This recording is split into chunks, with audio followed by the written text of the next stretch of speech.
Alhamdulillahirabbil alamin wassalatu wassalam ala asyrafil anbiya'i wal mursalin wa ala alihi wa sahbihi wasallim. Baik. Alhamdulillah kita bisa bertemu kembali dalam pelajaran akhlak dengan kitab Adabut Thalibul Ilmi. Nah, pada pertemuan yang keempat. Tapi pada pertemuan kali ini kita akan membahas sedikit apa itu adab dan juga akhlak, al-khuluq wal adab. Nah, pada pertemuan sebelumnya Ustaz sudah memberikan tugas kepada antum semua untuk mencari atau menyebutkan apa saja perbedaan antara akhlak dan juga adab. Nah, pada pertemuan kali ini kita akan membahas apa sih akhlak dan juga adab. Nah, yang pertama al-khuluq bisyaklin 'am huwa as-suratul batinah lil insan wallati yumkinu an tudhira lil akharin bi askalin mukhtalifatin 'alal jawarih. Nah, al-khuluq atau akhlak secara umum, akhlak secara umum artinya adalah as-surah batinah lil insan. Gambaran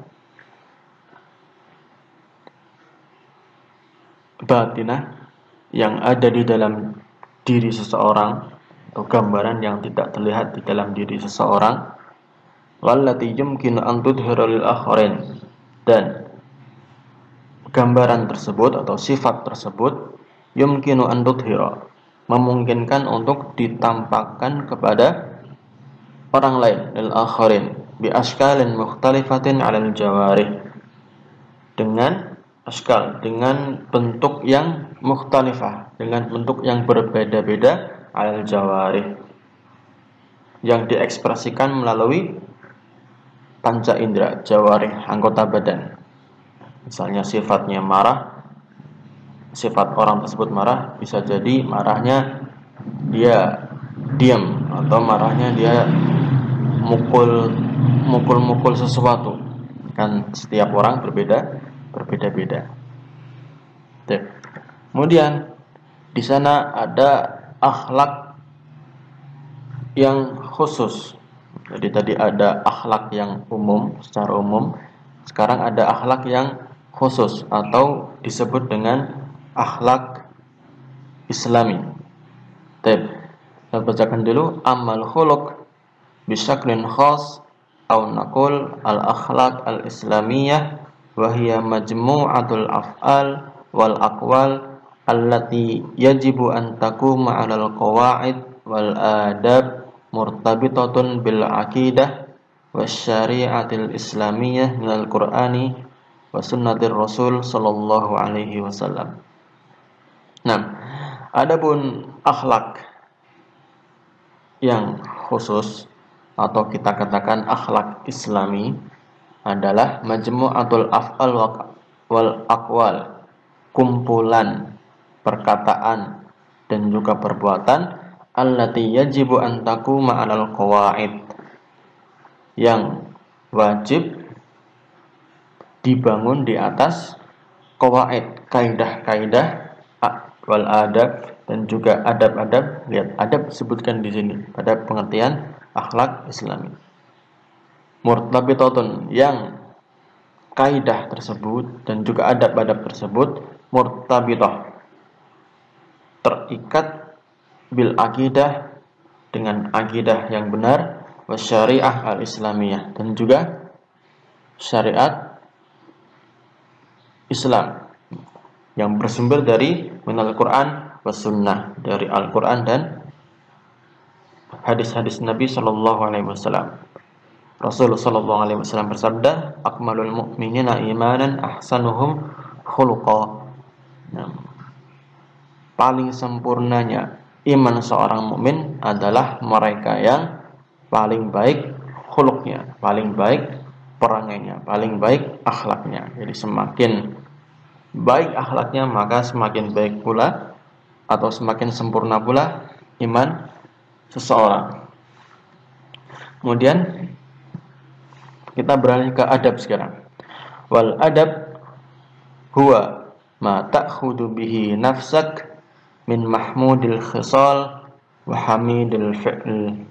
Nah, adab adalah apa yang kamu paksakan kepada siapa? Kepada dirimu.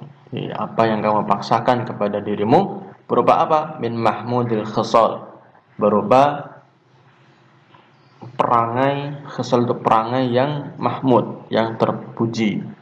Wa hamidil fi'l, dan perbuatan-perbuatan yang mulia, yang terpuji juga.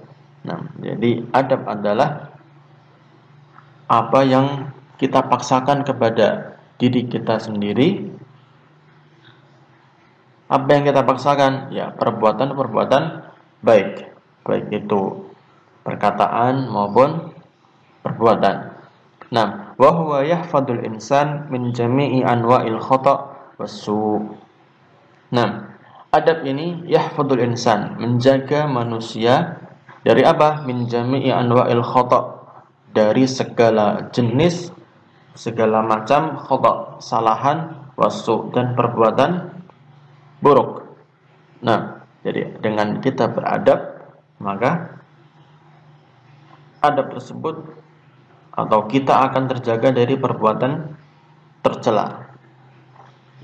Nah, wasumiyal adab adaban li'annahu yu'addibun nas ay yad'uhum ilal mahamid wa yanhahum 'anil qaba'ih.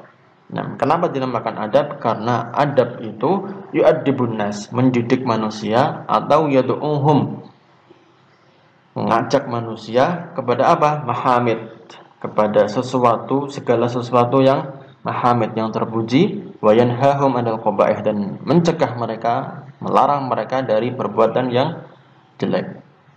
Maka tidak benar ada perkataan seseorang yang mengatakan orang itu tidak berakhlak. Akhlak itu, ya, akhlak itu dari kita diciptakan, kita sudah berakhlak seperti itu. Maka tinggal kita mau merubah atau tidak. Jadi yang benar, kalau ada orang yang perilakunya jelek, muamalahnya jelek, maka katakan ya dia tidak beradab gitu. Bukan tidak berakhlak. Kalau tidak berakhlak, benda mati tidak berakhlak berarti. Karena hewan pun dia berakhlak. Karena dia disebutkan, misalnya ada yang sukanya menyendiri, ada yang suka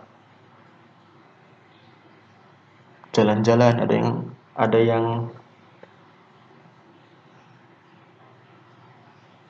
dan yang lain sebagainya. Kemudian yang berikutnya, wa yakunul khuluq jibiliyan wa hunakal khuluq muktasaban. Akhlak ada yang jibili. Jibili itu dari lahir kita diciptakan seperti itu. Misalnya sifat asli kita atau sifat asli seseorang itu pemalu, maka itu namanya jibili. Wa hunakal khuluq muktasab. Khuluq muktasab itu khuluq atau akhlak yang dia latih sendiri. Nah, khuluq muktasab ini masuk di dalamnya adab. Nah, jadi untuk melatih agar tercipta dalam diri kita akhlak yang muktasab, maka kita harus melakukan apa? Melakukan adab. Nah, waqad yakunul khuluq jayyidan aw sayyi'an, dan ada juga akhlak itu jayyid, akhlak yang baik, dan ada yang sayyi', ada yang buruk. Nah, wa ammal adab khislatun min khisalil akhlaq al-jayyidah. Adapun adab merupakan cabang dari cabang-cabang akhlak yang bagus, akhlak yang baik. Nah, kita sudah katakan akhlak ada yang baik, ada yang buruk. Nah, walakin la nahkum ala man yaftaqidul adab annahu sayyi'ul akhlaq. Akan tetapi kita tidak menghukumi orang yang kehilangan adab dia adalah orang yang akhlaknya buruk. Tidak, kita tidak mengatakan seperti itu. Tetapi apa? Bal nahkum alaihi annahu yaftagidu uslubat ta'amul ma'al akharin. Kita katakan kepada orang yang tidak punya adab, bukan tidak punya akhlak. Nah, kita katakan kepada mereka bahwasanya annahu yaftagidu uslubat ta'amul, bahwasanya dia itu tidak mempunyai uslubat ta'amul, metode atau cara untuk bermuamalah kepada orang lain. Jadi adab lebih berfokuskan kepada muamalah kita kepada orang lain. Maka kesimpulannya faidan al-khuluq a'ammu minal adab wal adab khassu minal khuluq. Maka kita simpulkan bahwasanya khuluq itu lebih umum daripada adab, sedangkan adab lebih khusus daripada khuluq sendiri. Untuk pertanyaan mana yang Allah perintahkan, ya semua Allah perintahkan. Allah perintahkan kita untuk berakhlak mulia, berakhlak baik, dan juga beradab. Dan kalau sudah disebutkan adab, ya sudah pasti jelas itu baik. Tapi kalau disebutkan akhlak saja, maka bisa jadi akhlak itu ada yang buruk, ada yang baik. Tapi kalau sudah disebutkan akhlak mulia atau akhlak Islami, itu sudah pasti akhlak tersebut baik. Baik, barakallahu fiikum. Sallallahu ala nabiyyina Muhammadin wa ala alihi wa sahbihi wasallam. Assalamualaikum warahmatullahi wabarakatuh.